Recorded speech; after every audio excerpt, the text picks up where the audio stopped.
सभापति जी, आदरणीय सभी सम्माननीय सांसदगण,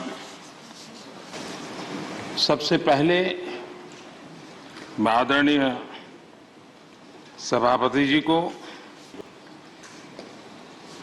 आपको इस सदन की तरफ से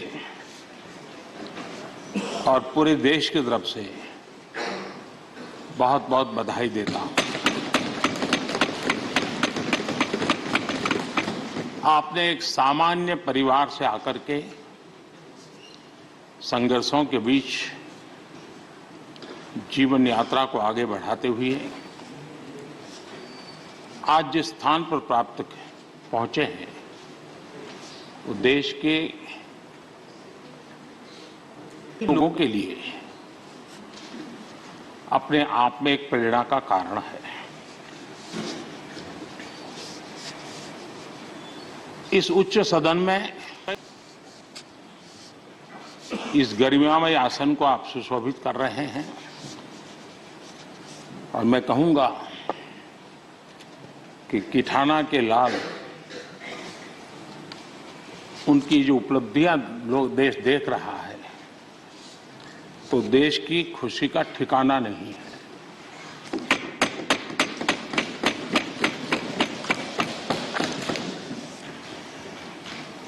आदरणीय सभापति जी, ये सुखद अवसर है कि आज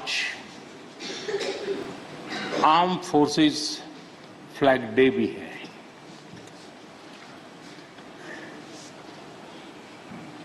आदरणीय सभापति जी, आप तो झुंझुनू से आते हैं। झुंझुनू वीरों की भूमि है। शायद ही कोई परिवार ऐसा होगा कि जिसने देश में अग्रिम भूमिका न निभाई हो।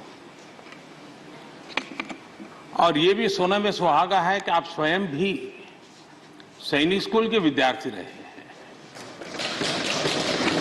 तो किसान के पुत्र और सैनिक स्कूल के विद्यार्थी के रूप में मैं देखता हूं कि आप में किसान और जवान दोनों समाहित हैं।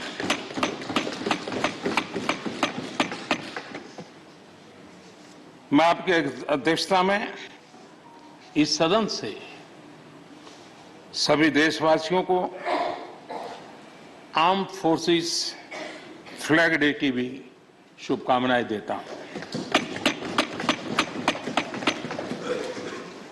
मैं इस सदन के सभी आदरणीय सदस्यों की तरफ से देश के आर्म फोर्सेस को सैल्यूट करता हूं।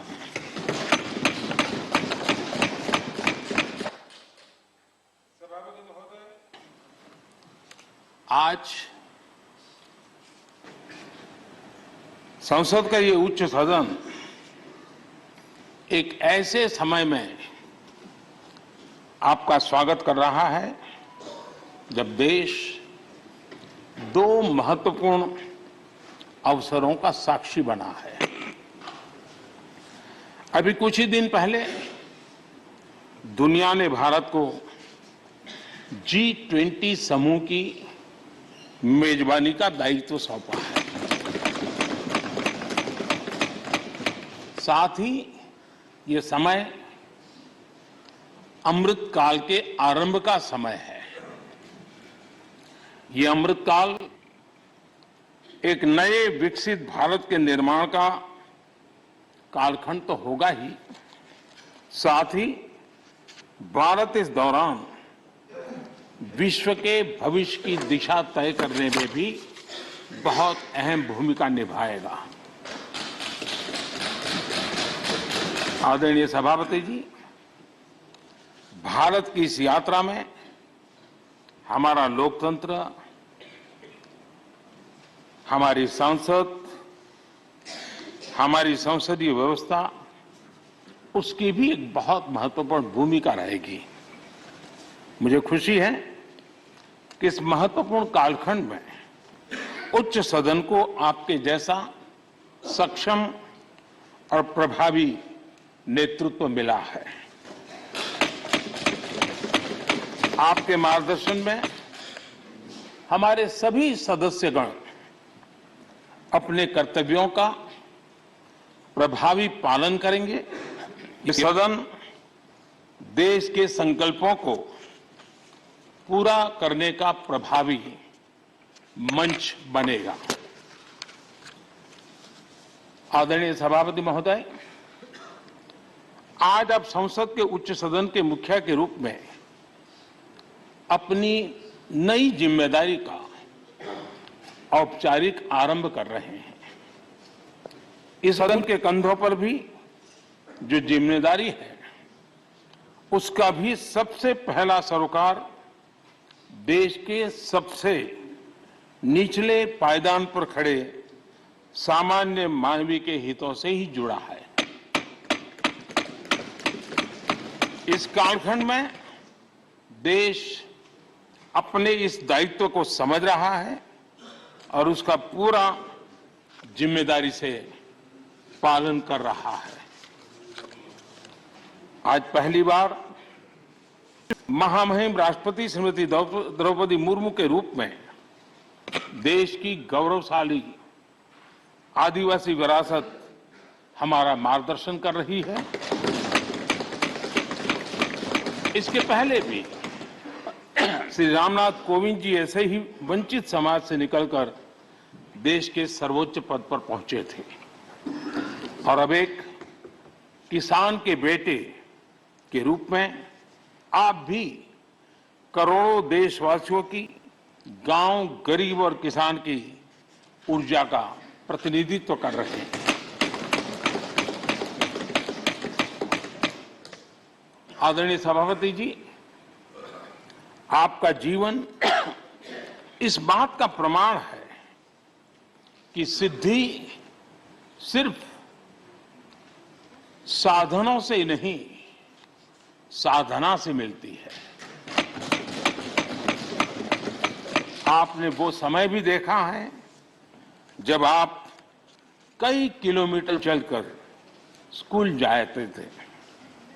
गांव, गरीब, किसान के लिए आपने जो किया वो सामाजिक जीवन में रहे हर व्यक्ति के लिए एक उदाहरण है।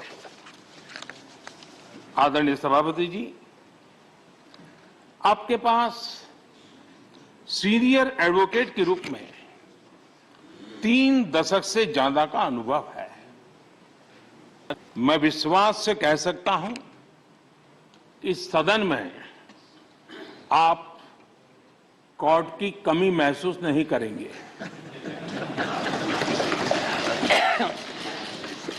क्योंकि राज्यसभा में बहुत बड़ी मात्रा में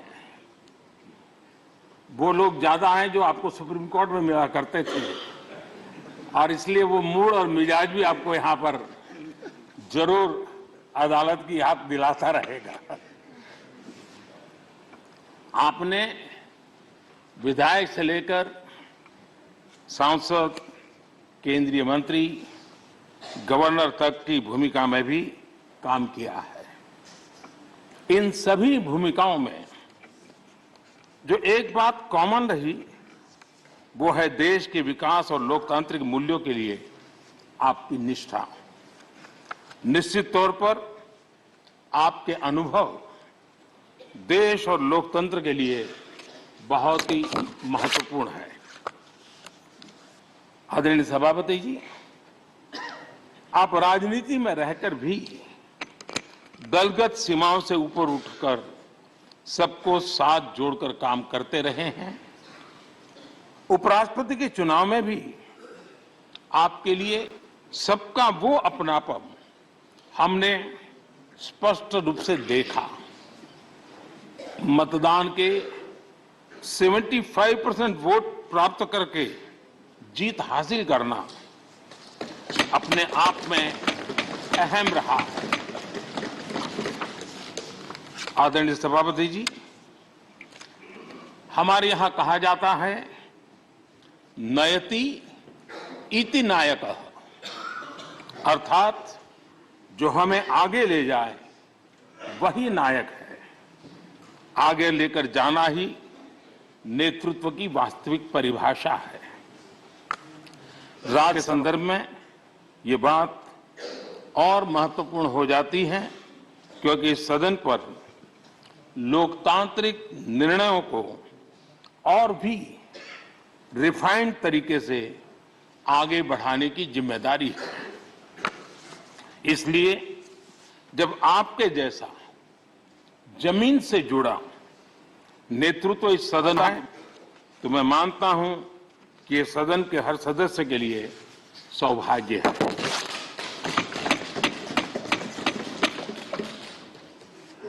आदरणीय सभापति जी, राज्यसभा देश की महान लोकतांत्रिक विरासत की एक संवाहक भी रही है और उसकी शक्ति भी रही है। हमारे कई प्रधानमंत्री ऐसे हुए जिन्होंने कभी न कभी राज्यसभा सदस्य के रूप में कार्य किया। अनेक उत्कृष्ट नेताओं की संसदीय यात्रा राज्यसभा से शुरू हुई थी। इसलिए इस सदन की गरिमा को बनाए रखने में आगे बढ़ाने के लिए एक मजबूत जिम्मेदारी हम सभी के ऊपर है। आदरणीय सभापति जी, मुझे विश्वास है कि आपके मार्गदर्शन में ये सदन अपनी इस विरासत को, अपनी इस गरिमा को आगे बढ़ाएगा, नया देगा। सदन की गंभीर चर्चाएं, लोकतांत्रिक विमर्श लोकतंत्र की जननी के रूप में हमारे गौरव को और अधिक ताकत देंगे। आदरणीय सभापति महोदय जी, पिछले सत्र तक हमारे पूर्व उपराष्ट्रपति जी और पूर्व सभापति जी इस सदन का मार्गदर्शन करते थे।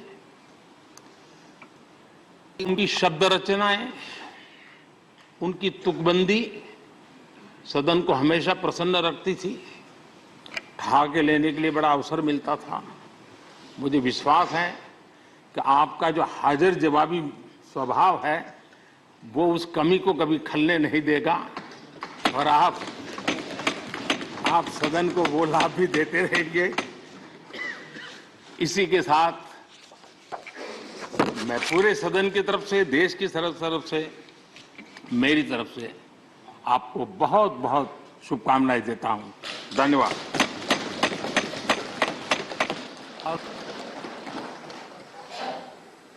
Honourable deputy chairman. आदरणीय सभापति जी, उच्च सदन राज्यसभा के आज उच्च आसन ग्रहण करने पर आपको बहुत बहुत बधाई। शीतकालीन सत्र के पहले दिन बहुत गर्मजोशी व आत्मीयता से आपका अभिनंदन। सदन के इतिहास में इस आसन पर बैठने वालों का गौरवपूर्ण इतिहास है। अपने अपने तरीके से सदन के कामकाज को सुचारू रूप से चलाने में सबका महत्वपूर्ण योगदान है। इनमें से कुछ लोग संसदीय बैकग्राउंड से थे, कुछ संसदीय जीवन के बाहर से भी आए, पर आपको पब्लिक और पार्लियामेंट्री लाइफ दोनों का विस्तृत अनुभव है। माननीय प्रधानमंत्री जी ने बहुत विस्तार से आपके जीवन के बारे में बताया। आप साधारण किसान परिवार में जन्मे, स्कूल की आरंभिक शिक्षा गांव में हुई। इसके बाद तरह तरह के संघर्ष व कठिनाइयों के बीच अपनी प्रतिभा के बल आप सैनिक स्कूल चित्तौड़गढ़ पहुंचे। वहां से प्रतिष्ठित महाराजा कॉलेज जयपुर से विज्ञान से स्नातक की पढ़ाई की। फिर लॉ की डिग्री आपने राजस्थान विश्वविद्यालय से ली। इसके बाद जिला स्तर से लेकर हाई सुप्रीम कोर्ट तक लंबे समय तक वकालत की, यानी ग्रास रूट से लेकर ऊपर तक लीगल सिस्टम का भी लंबा और समृद्ध अनुभव आपको है। फिर आप विधानसभा और लोकसभा के सदस्य रहे। आप केंद्र सरकार में मंत्री रहे, जहां संसदीय मंत्रालय का कामकाज आपने संभाला। इसके बाद राज्यपाल का दायित्व भी संभाला। इस तरह गांव के परिवेश से निकलकर लीगल और संसदीय क्षेत्रों का लंबा और समृद्ध अनुभव लेकर आज आप इस मुकाम पर पहुंचे हैं। पुनः आपका अभिनंदन और बहुत बधाई। ऐसा मानता हूं कि आपके रिच एक्सपीरियंस के साथ लंबा सार्वजनिक जीवन आपको इस सदन के संचालन एवं माननीय सदस्यों के संरक्षक जैसी चैलेंजिंग भूमिका बहुत बेहतर ढंग से निर्वाह में मदद करेगा। आपके सौम्य स्वभाव और व्यवहार कुशलता के संदर्भ में हिंदी मुहावरे को पुनः मैं रिपीट कर रहा हूं, जो माननीय प्रधानमंत्री जी ने कहा, सोने पे सुहागा जैसी बात है। सदन के कामकाज में हम सबका सहयोग आपको हमेशा मिलेगा। आपको पुनः बधाई व शुभकामनाओं के साथ अपनी बात खत्म करता हूं। आपने बोलने का मौका दिया, बहुत बहुत धन्यवाद। Honorable Leader of the Opposition.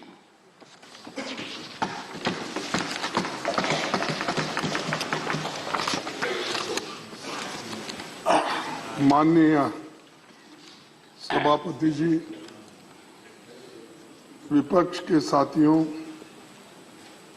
और अपनी ओर से मैं राज्यसभा के सभापति के रूप में आपका अभिनंदन करता हूं। देश के दूसरे सबसे बड़े संवैधानिक पद उपराष्ट्रपति की जिम्मेदारी आपने 11 अगस्त 2022 को संभाल ली थी। वैसे तो व्यक्तिगत तौर पर आपसे मिलकर आपको बधाई दे चुका हूं, लेकिन अपर हाउस में सभापति के रूप में आपके स्वागत का मौका हमें आज मिला है। प्रधानमंत्री जी ने आपके कामकाज के बारे में और व्यक्तित्व के बारे में बहुत कुछ हमें बताए और बहुत कुछ रोशनी उन्होंने डाली। मैं वो फिर से दोहराना नहीं चाहता। मैं ये जरूर कहना चाहता हूं कि अपर हाउस के संरक्षक के रूप में आपकी भूमिका बाकी भूमिकाओं से बहुत बड़ी है। आप जिस आसन पर बैठे हैं वहां देश के कई महान हस्तियां बैठ चुकी हैं। हमारे 6 सभापति बाद में भारत के राष्ट्रपति भी बने। आप भूमि पुत्र हो, जैसा कि प्राइम मिनिस्टर ने कहा कि किसान के पुत्र, तो मैं तो भूमि पुत्र कहूंगा। राजस्थान के एक गांव से उपराष्ट्रपति और राज्यसभा के सभापति जैसे बड़े ओहदे तक आप पहुंचे हैं। संसदीय परंपराओं को आप समझते हैं। 9वीं लोकसभा में आप चुने गए थे और पार्लियामेंट्री अफेयर्स मिनिस्टर में उपमंत्री रहे थे।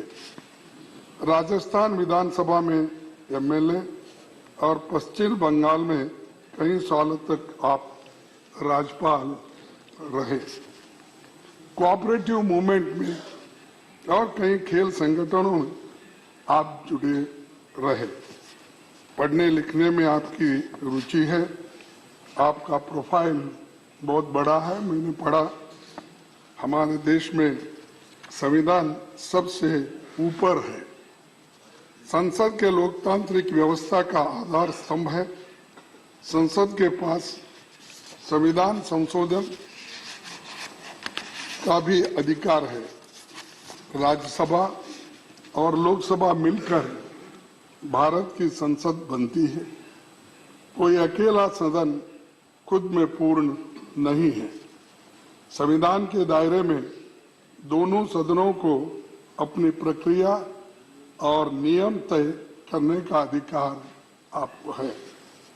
हमारी संसदीय प्रणाली में राज्यसभा को चेंबर ऑफ आइडियाज या विचारों का सदन कहा जाता है। ये परमानेंट हाउस है और राज्यों का प्रतिनिधित्व करता है। राज्यों की राजनीतिक तस्वीर यहाँ नजर आती है।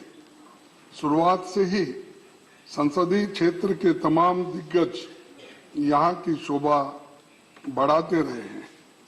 राज्यसभा ने भारतीय लोकतंत्र में संवाद की परंपरा को मजबूती दी है। अलग अलग विचारधाराओं की राजनीति का केंद्र होने के बाद भी यहाँ सबका लक्ष्य देश की तरक्की और उन्नति के बारे में हम हमेशा सोचते रहते हैं और सभी यही चाहते हैं जनता के सवालों पर गंभीर चर्चा हो और समस्याओं का समाधान निकाले। आपको सभा के दोनों पक्षों की हालत, नियमों, मेंबर्स के अधिकारों और भावनाओं की जानकारी है। जैसे संसद दो सदनों के मिलकर बनती है, उसी तरह लोकतंत्र सत्ता पक्ष और विपक्ष के दो पहियों पर चलता है। दोनों का अपना महत्व है, इसीलिए तो लोकतंत्र, इसी को तो लोकतंत्र यशस्वी बनाया जा सकता है। बाबा साहब ने संसद की कार्यवाही को असरदार बनाने के लिए दोनों सदनों के लिए स्वतंत्र सचिवालय के गठन की बात कही थी। पंडित जवाहरलाल नेहरू जी के प्रयासों से राज्यसभा सांसदों को पब्लिक अकाउंट्स कमेटी और कमेटी ऑन पब्लिक अंडरटेकिंग्स जैसी फाइनेंशियल समितियों की सदस्यता मिली थी। पंडित नेहरू जी ने कभी राज्यसभा के अधिकार को कम नहीं होने दिया। 1953 में बजट सत्र के दौरान उन्होंने साफ कहा था कि लोकसभा और राज्यसभा मिलकर भारत की संसद बनाते हैं। हमारे संविधान के अनुसार दोनों सदनों की अथॉरिटी के बीच मनी बिल्स को छोड़कर कोई अंतर नहीं है। आज जब मैं ये बातें कह रहा हूं तो हमें बहुत कुछ बातें याद आ रही हैं। विपक्ष के लोग संख्या बल में भले ही कम हो, लेकिन आप जानते हैं कि उनके अनुभवों और तर्कों में ताकत रहती है। लेकिन समस्या ये है कि इनकी जगह नंबरों की गिनती होती है, ना कि विचारों के बारे में सोचा जाता है। एक दूसरी दिक्कत ये भी है कि हाउस की सिटिंग्स कम होने के कारण जनता के मुद्दों पर चर्चा के लिए उचित समय नहीं मिल पाता। गरीबों, दबे कुचले और SC ST किसानों और अत्याचार के शिकार महिलाओं की हालत पर ढंग से बातें नहीं रख पाते और बिल्स भी बहुत जल्दबाजी में पास होते। पहले जहां संसद में साल के 100 दिनों से ज्यादा चलती थी, अब 60 से 70 दिन भी नहीं चल पाती। लेकिन हमारी आबादी, अपेक्षाएं और समस्याएं बड़ी है। पिछले एक दशक का आंकड़ा देखें तो 2012 में संसद की सबसे ज्यादा 74 सिटिंग्स हुई थी। इसके बाद 2016 में 72 सिटिंग्स हुई। हाउस में सिटिंग्स बढ़ेगी तो अच्छा नतीजा निकलेगा और मैं आपसे आशा करता हूं कि आपके नेतृत्व में चर्चा के दिन बढ़ेंगे। सभापति जी, आप तो कानून के जानकार हैं। आप इसे अच्छी तरह समझें कि कानून अगर जल्दबाजी में बनते हैं तो उनमें खामियां होते हैं और सुप्रीम कोर्ट, हाई कोर्ट के जो जजेस है उनकी टीका टिप्पणी भी हम पे होती रहती है। कई जजेसों ने भी ये काम किया है, उनका सही तात्पर्य नहीं निकलता और ऐसे कानूनों की क्वालिटी पर सुप्रीम कोर्ट और हाई कोर्ट की टिप्पणियां करता है। ये हमारी संसद की प्रणाली की सेहत और इमेज को ठीक नहीं लगता। तो इसलिए हम चाहते हैं कि बिल्स को ठीक से एग्जामिन करने के काम को सेलेक्ट, जॉइंट और निचले सदन में स्टैंडिंग कमेटी इस विभाग संबंधी संसदीय समिति को ज्यादा से ज्यादा भेजा जाए और बिल्स को इन समितियों में भेजे जाए, वहां इन पर विस्तार से चर्चा हो। राज्यसभा का यही मुख्य काम भी है। मैं इस संदर्भ में 13 मई 1952 में हुई राज्यसभा की पहली बैठक में सभापति डॉक्टर राधाकृष्णन जी की कही इस बात को जिक्र करना चाहूंगा। उन्होंने कहा था, हमें इस देश की जनता के लिए ये बात न्यायोचित ठहराने के लिए पूरी ताकत के साथ जुट जाना चाहिए कि जल्दबाजी में पारित किए जाने वाले कानून पर रोक लगाने के लिए सेकंड चेंबर की जरूरत है। इसीलिए इसके अध्यक्ष भी अब आप ये सेकंड चेंबर के बने। इस मौके पर बहुत कुछ कहा जा सकता है, लेकिन मैंने कुछ बातें रखी है। उम्मीद करता हूं कि आप हमारी भावनाओं को समझेंगे। विपक्ष की ओर से हम यही कहना चाहेंगे कि आपको हम अपनी ओर से पूरा सहयोग देंगे। और मैं एक बात मैं कहना चाहता हूं, मुझे वो बात जरा खटक रही मुझे, क्योंकि जब कोई हमारे अपोजिशन के लोग मिलते हैं, हमारे पार्टी के लोग मिलते हैं, तो लास्ट यहाँ पर सदन में मैं कुछ एक शेर बोला था, शायरी बोली थी, उसके ऊपर ज्यादा से ज्यादा आप ध्यान देकर मुझे क्यों ऐसा कहे ये बात आपने बार बार कहा है, लेकिन मैं ये दोहराऊंगा कि इसको भी आप बुरा नहीं मानना चाहिए, क्योंकि ये सदन का है।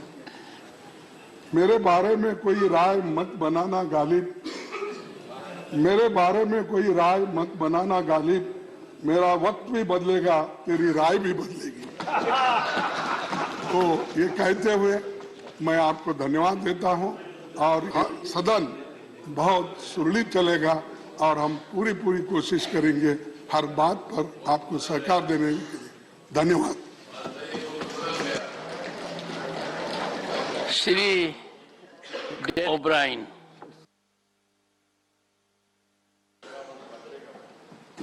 Just now I have